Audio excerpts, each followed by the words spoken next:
Hey folks, it's Laura back here with the Gatsby app and another film review to whet your appetite. This week I've been watching the 2021 drama thriller No Sudden Move.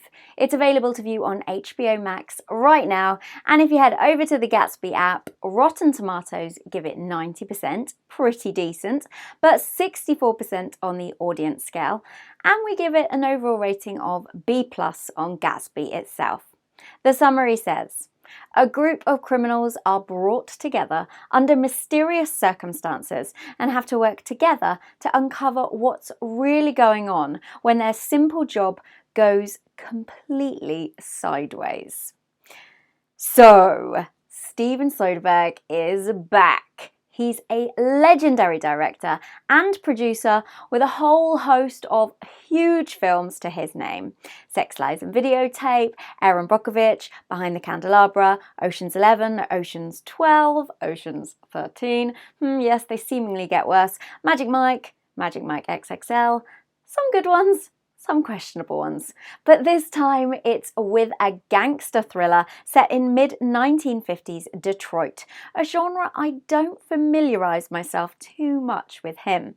And in it we have a group of criminals who are brought together in curious circumstances, which then leads to a tale of far bigger corruption. So the first thing that draws you into No Sudden Move is the cast list. It's an A-list dream. We're talking Don Cheadle, Brendan Fraser, looking slightly different to those mummy days, Benicio del Toro, David Harbour, Julia Fox, Kieran Culkin, and even more A-listers. With such a heavy-hitting talent pool, you do feel that you are in for something special.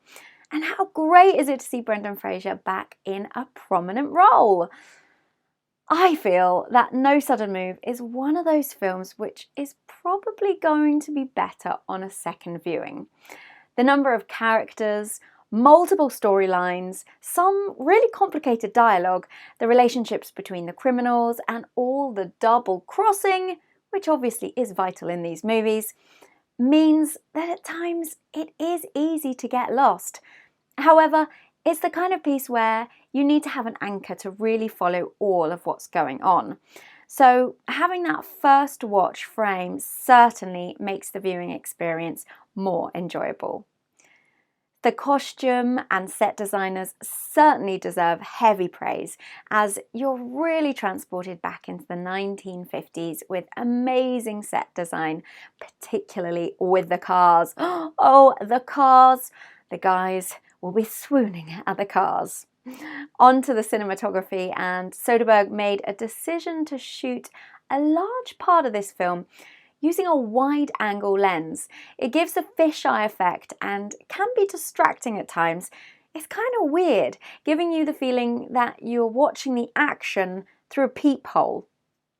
And sometimes the characters' bodies look a bit distorted, which can be off-putting. But on the other hand, it does make you feel as if you are really close and in the action, and gives it quite an intimate atmosphere at many times. Overall, No Sudden Move is a very solid crime thriller with tons of style and, of course, huge star power, but it does leave you, or did leave me, ever so slightly disappointed, as it had all the ingredients to make a truly great film, but it just seems to be missing that extra spark. With all of what's going on, make sure you hide away your phone, as you do need to listen to every piece of dialogue. If you were in the mood for an easy film to just chill out with, this one probably isn't for you, due to Soderbergh creating a film where you as a viewer also have to do quite a bit of work to keep up with the story and plot. Soderbergh has perhaps, for me, just made the film a little bit too complex and slightly cluttered. I prefer it to be a bit cleaner. But obviously other critics are giving it great praise, though, so please make sure you check it out for yourself. It isn't quite up there with Martin Scorsese's best work in the gangster genre, who is obviously the boss in this world, but with such a talented ensemble cast, it is enjoyable, and it is a film that does improve when you rewatch it after. So I know quite a few gangster film fans who I think might actually enjoy this one, well, more than me anyway, and have fun trying to work it all out. So I'm going to recommend it to them right now on the Gatsby app, and hopefully they'll get the notification and be able to get onto it. I'm also going to add it to my recently watched films just here, so the app will be able to work out what to recommend to me next based on what I have already watched. Hope you found my review useful today, and don't forget, if you have any questions or comments, leave them below and we'll get back to you as soon as we can. Keep enjoying watching your movies and TV, and we will see you very, very soon with another review.